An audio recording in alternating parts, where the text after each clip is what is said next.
الله الرحمن الرحيم. الحمد لله رب العالمين وعلى عاقبة للمتقين والصلاة والسلام على سيدنا ونبينا محمد وعلى آله وأصحابه أجمعين. اللهم صل على سيدنا نبينا مولانا محمد وعلى آله وأصحابه أجمعين. أما بعد، السلام عليكم ورحمة الله وبركاته.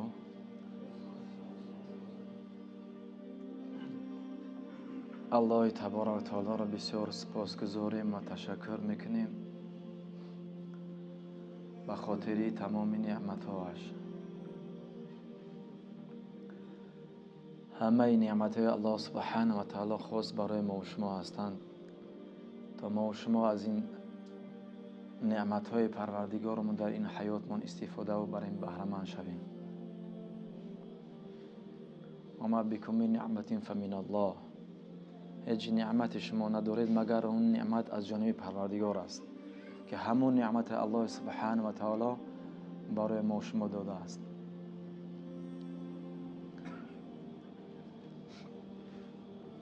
یکی از بزرگترین نعمتی که الله سبحانه و تعالی برای ما و شما داده است این نعمت فرزند است که بسیار یعنی مسئولیتش در زندگی ما و شما سنگین است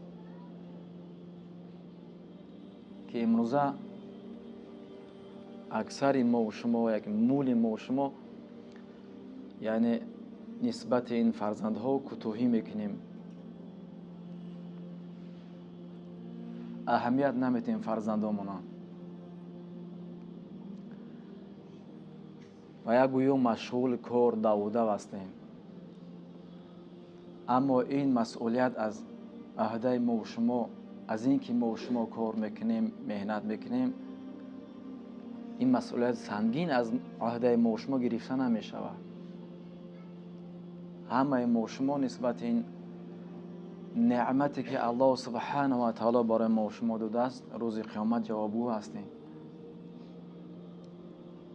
آثار اونده وارد شدگی عبدالله ابن عمرو رضی الله عنه میفرمایند که ادب ولدک فانک مسئول عنه یوم القیامه بماذا ادبته و ماذا علمته. این صحابه بزرگوار پیغمبر خدا صلی الله علیه و آله میفرمایند که ادب ولدک، فرزندت تأدیب ادب بتی، تربیت بتی، اهمیت بکن، نگهداری شد، چون که فإنك مسئول عنه یوم القیامه، روز قیامت مسئول سوال میشه در مورد فرزندات. بماذا ادبت و ماذا علمت، که تو چه خیل این فرزند که الله سبحانه و تعالی برای تو داد در دنیا چه خیل رفتار کرده و داشتی، چه خیل مواظبت کردی، چه خیل ادب دادی، چه خیل اخلاق دادی، چه خیل چه چیز آموختیش. یعنی این مسئولیت خیلی سنگین است که امروزه در جامعه ما و شما خطا نمیکنیم اگر بگم که 90% ما و شما شاید والله اعلم اهمیت نمیدیم فرزندان شما.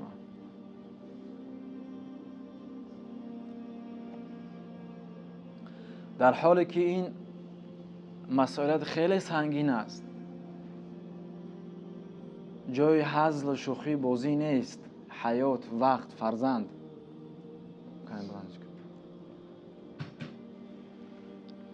الله سبحانه و تعالی در سوره مبارکه تحریم می‌فرمایند که اعوذ بالله من الشیطان الرجیم یا ایها الذین آمنوا قوا انفسکم و اهلیکم نارا وقودها الناس والحجاره علیها ملائکة غلاظ شداد لا یعصون الله ما امرهم و یفعلون ما یؤمرون. خداوند فرمود یا ایها الذین آمنوا، ای کسانی که ایمان آوردید، قوا انفسکم و اهلیکم نارا، یعنی نگه دارید خودتان فرزندتان از آتش جهنم. یعنی آتش جهنم جای شوخی بازی نیست. با الله پناه روز قیامت خیلی روز سخت است. انسان یعنی میسوزه، آتش دا میسوزه. یگان مشکلی، یگان سختی با آتش دیگه نمیبرویه. بارک الله فیکم. الله سبحانه و تعالی خالق ارض سما، صاحب تمام کائنات دستور میتیه، فرمان میدیه که یا ایها الذین آمنوا، ای کسانی که ایمان آوردید، قوا انفسکم و اهلیکم نارا، خودتون و فرزنداتون اهل بیت را از آتش جهنم نجات بدید.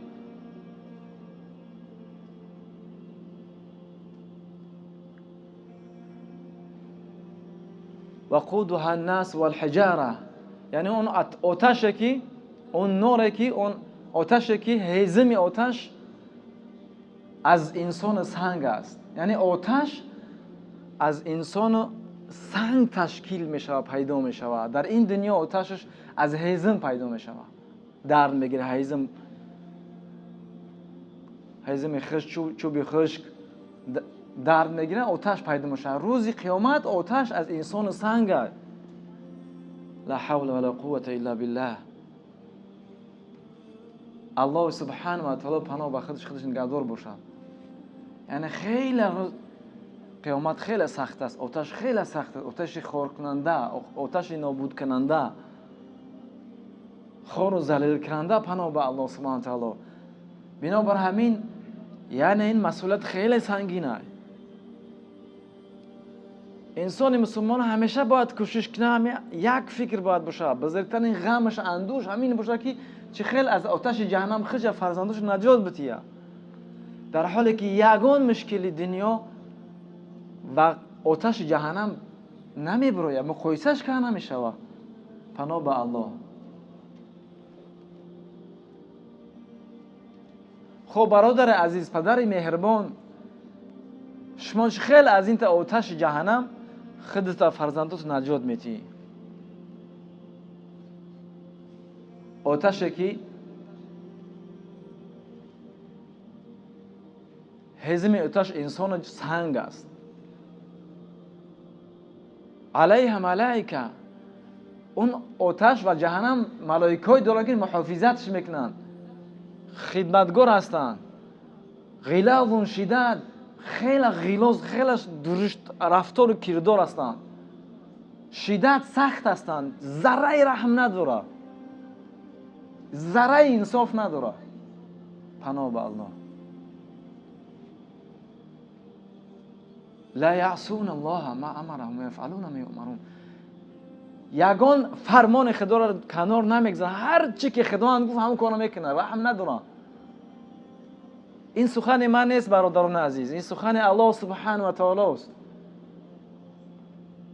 بنابر همین هنوز شانس هست، حیات هست، ما زنده هستیم. یعنی با گفتهای الله سبحانه و تعالی عمل بکنیم، یعنی خودمون و فرزندان ما از آتش جهنم نجات بدیم. خب چه خیلی ما خودمون از آتش جهنم نجات میکنیم. باید انسان خودش برادر عزیز، ماشین تویوتا نمرش سینا 1101 تیموس بگیرش که پارکوفکای ندرس مندگی ازیاد ازون نکنیم. بارک الله فیک. 1101 ده ماشین؟ دو ماشین. بله دو تا ماشین. اینه شما. سفید این TLC نمر 644 167 ماشینتون وای مشاهد کیس است گیرتون از توین کداگش ممکن. برادر بله التماس بسیار سخت خواهش میکنم که وقتی جمعه میه التماس میگم ماشینات جای خوب پارک کنید.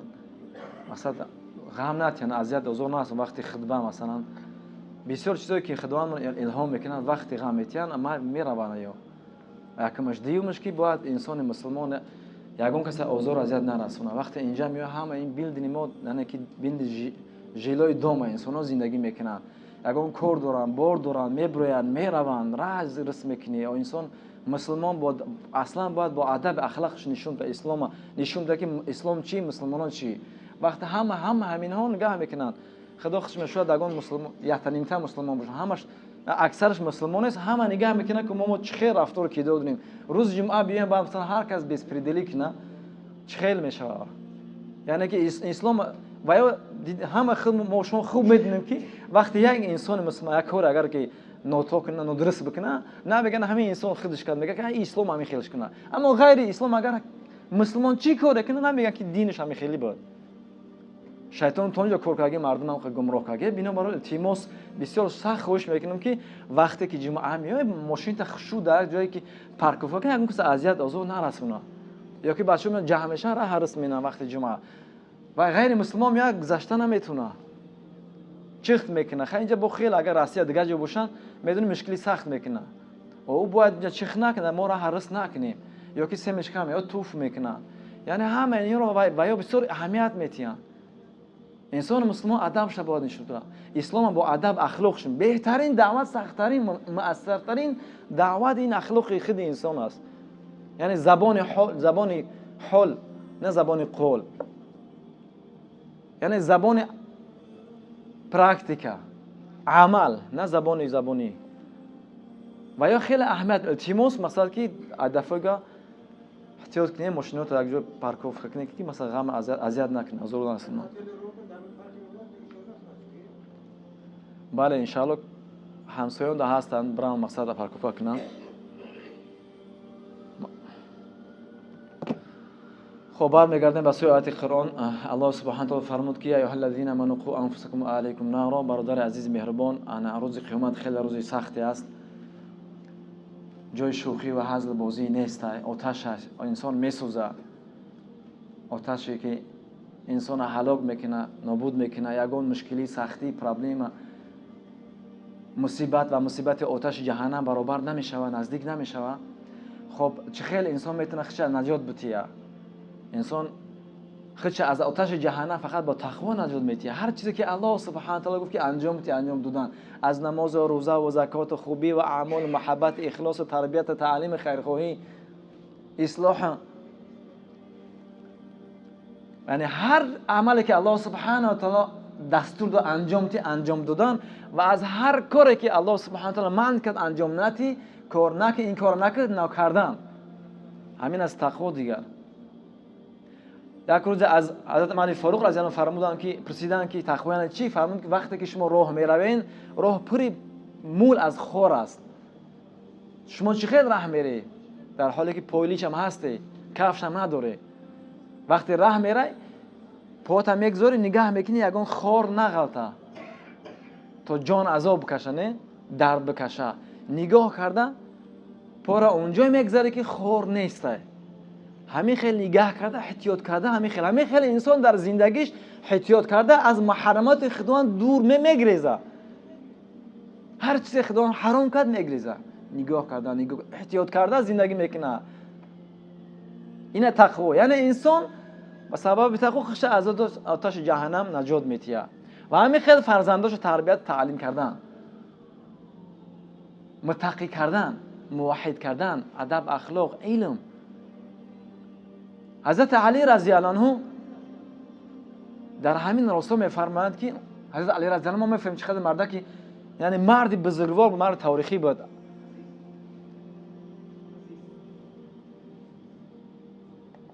یعنی فرمودن ادبوهم و علموهم، یعنی که ادب تید اولادتونه و تعلیم تید علم تید اولادتونه. ادب و اخلاق خیلی مهم است. یعنی فرزنداش انسان بسیار سخت حرکت کنه، کوشش زحمت کنه ادب خوب درست بتیه و علمهم علمشو بتیان. سبحان الله.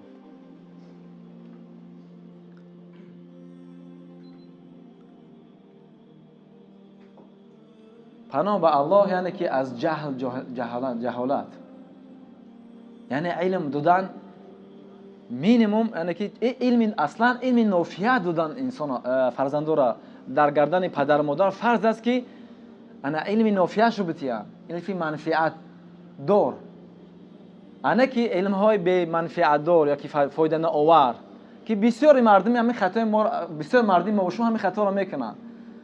تا حتی فرزنداش 4-5 سال یونیورسیته میخونه که علم میخونه که در زندگیش در کار نمیشوه. 4-5 سال اونیورسیته میخونه دیپلم میگیره میره تاکسی میزنه بیکار در کارش نمیشه علم میگه خون یعنی 5-6 سال عمر صرف میکنی پول صرف میکنی غم میخری داو میکنی اون وقتا رو بر نمیگردی تمام میکنی اونیورسیته دیپلم تا میگیری با کار نمیبره دیپلم علمی که خونی در کار نمیشه در زندگی چی فایده داره یعنی علم نافع باید پدر مادر بتیه بخصوص یعنی پدر مادر واجب فرض است که کودکای خرسولش علم نافع بتیه بخصوص یعنی کودک میده باشن مثلا تعلیمش بیان کنه کورچه چیه انا برق چیه آتش چیه علو چیه یکی از استادان نقل میکردن که مادر همیشه من میگفت که مثلا احتیاط که در می او مو احتیاط که چالاک ساتل نغلطی من حیرون میزدم مقصد من خودم مقصد آدمی با عقل بودم با فراسخ ادب مادرم ادب خوب داده بود مقصد من حیرون میزدم چی میگه مادرم کدام انسان در دنیا چالاک میزنه او دا روز رفتم پاکستان درس خوندم میگه یه وقت گذشتم دیدم یک کودک میدک داخل چالاک زدگی مرده یعنی اثر زده درون او چالاکای اونجا کلون هستن ساتل اونجا کلون هستن یک کودک میدان نفهم بازی کرده داخل چالاک زده دیگه خسته نتونست دمش گرفت مرده میگه بعد میگه فکرم سبحان الله مادر من خدوان گادر چقدر غم میخورد اصلا من فکر نمیره که خیلی انسان در دنیا چالاک بزنه بمره یا ببین تلفن کردم مادرم تشکر کردم خیلی دعا کردم که پروردگار هر کجا باشه نگهدار باشه مادر چقدر مادر خوب بودی عزیز بودی یعنی غم من خوردی اما این موضوع ببین مادرای ما چیکار میکنن سبحان الله گویا خیلی عالم خیلی سخت میرسن مادرای ما بجای خودش حجاب ندارن نماز نمیخونن ای بگو تو بگید اینترنت غیبت سخاتینی برادرم همین خیلی اکثرش هم همین خیلی او مسئولیت داره اول یک مدرسه و معلم برای تربیت انسان تربیت فرزند خودی فضای خونه پدر مادر اکا و اپا هستند تصور که پدر کلانتر پدر جاهل باشه چی مادر جاهل باشه لا حول ولا قوه الا بالله فرزندان چقدر عذاب میکشن به سبب جهل پدر به سبب اینکه که مادر رحم نه دلسوز نه رحم مادری رفته کام پدران و مادران که دلسوز مهربان خیرخواه فرزندا هستند مینیمم کمترین علم یعنی که انسان و مهمترین اینه که انسان پدر مادر اول کودک تعلیم تربیت توحید موحد بکنن اینا بخشش برادر عزیز پیش می اومدید صفا را پر میکردین دیگه رو جا میافتن بارک الله فیکم یعنی جو کما جو نمیوان چخ نکنن بارک الله فیکم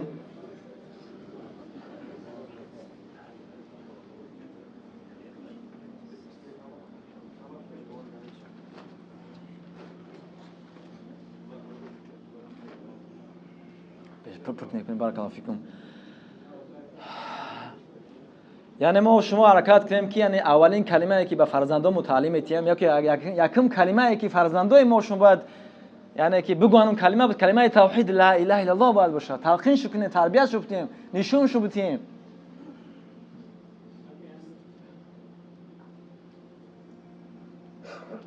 کوشش زحمت کشیم همین الله سبحانه و تعالی سوره مبارکه لقمان میفرماید که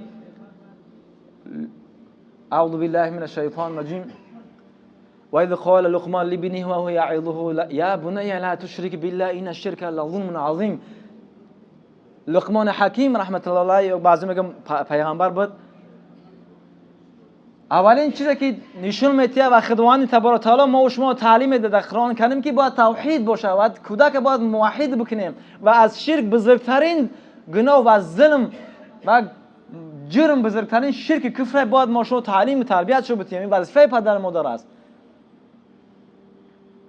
که اینجا فرمود یا بنی لا تشرک بالله ای فرزند عزیز من لا تشرک بالله شریک مورد به الله ان الشرک لظلم عظیم یعنی ما تربیت تعلیم تیم فرزندمون و اولین کلمه توحید باشه فرزند ما وقتی که سخن میگن کلمه لا اله الا الله محمد رسول باشه و اون چیزی که دوم چیزا باید از شرک کفر تعلیم شو بدیم بفهمونیم شو با الله سبحانه و تعالی آشنا شو کنیم بدونن خدا شو کیه پروردگار شو کیه بشناسیم الله ما و شما رو خلق کرده از نسی به هستی خلق کرده او پس ببین خیلی خوب ماشاءالله امروز شما 1 سال 2 سال در دنیا اومدید. من پدرتون 40 سال 50 سال شد در دنیا هستم. من بازدگی میرم، شما با دیرتر میره اگر خدا نصیب تو کنم. بدونی یعنی پروردگار دوست بدار، یگانه است،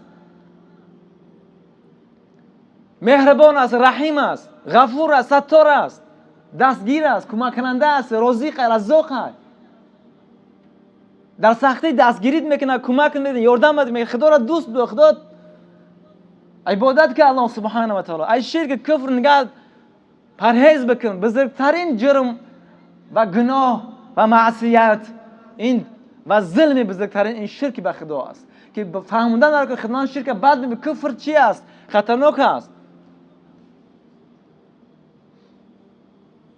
سبحان الله اینها وظیفه ما. اما قبل از این که فرزندان را اینها تعلیم دادن، خودی پدر مادر باید خودش توحید موحد باشه، باید بدون علم داشته باشه.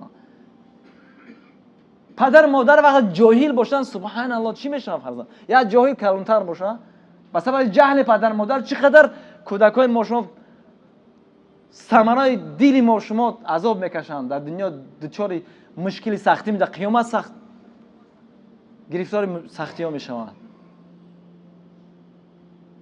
یک کمبودی پدر مادر چقدر ضرر زیان هم به خودش هم به فرزندش هم به نمیراش خدا پناه بتیه میرسه ضرر زیانش. پیش از اینکه فرزند را تعلیم تربیت دادن خودی پدر باید علم بگیره، خودش باید موحد باشه، علم باشه، باید خداش بشناسه. اما متاسفانه پدرش نماز زواج نکردش. اکثر ما این رمضان اون رمضان اومد نماز میخواد، رمضان گذشت سبحان الله تمام. یا که مسجد این جمعه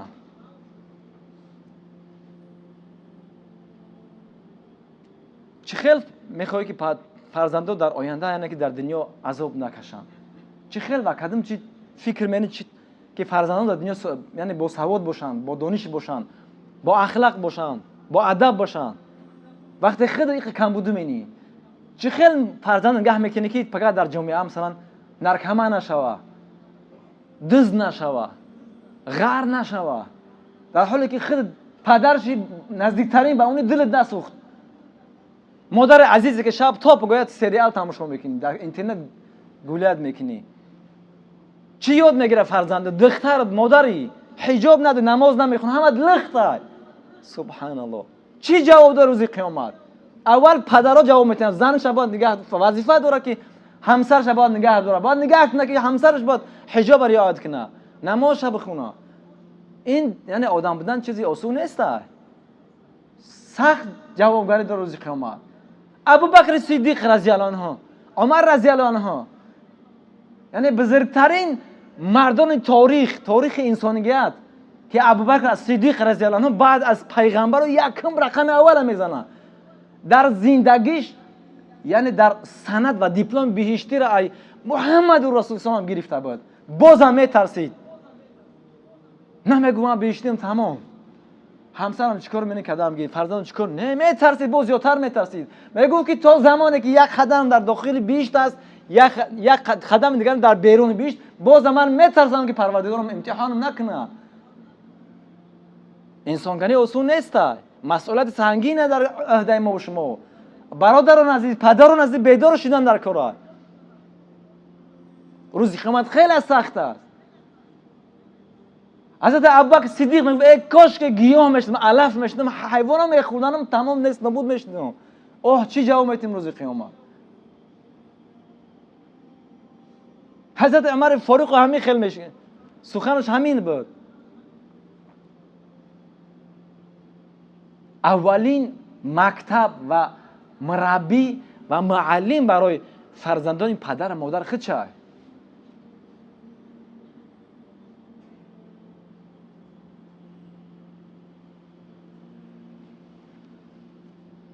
بسیار از ما و شما اصلا فکر نمیکنه، پگاه میبره بگای میدروه سراغ فرزنداش نمیره که فرزند امروز چی کار کرد، در کجا بود، با کی بود، چه خیلی رفتار کرد، درس رفت، مکتب رفت. در مکتب ما شما میدونید چه خیلی در اینجا قانونهای آزادی شد، چه خیلی است، با کی رفتار، چی خوند.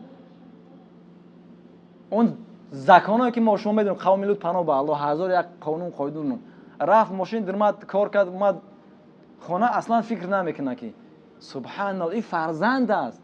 فرزند با پول خریده نمیتونی. او فرزندای خداوند میتونی با 10 میلیون 20 میلیون دلار بخریش، نمیتونیش خریده.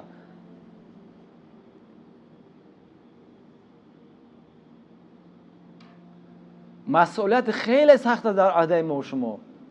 روز قیامت خیلی سخته. پس مقصد که هر یک ما و شما همیشه باید احتیاط کنیم، همیشه در فکر فرزندان باشیم که رفت مکتب نرفت، درس خون نخون، چه خیلی چی در مکتب با کیها با چیها.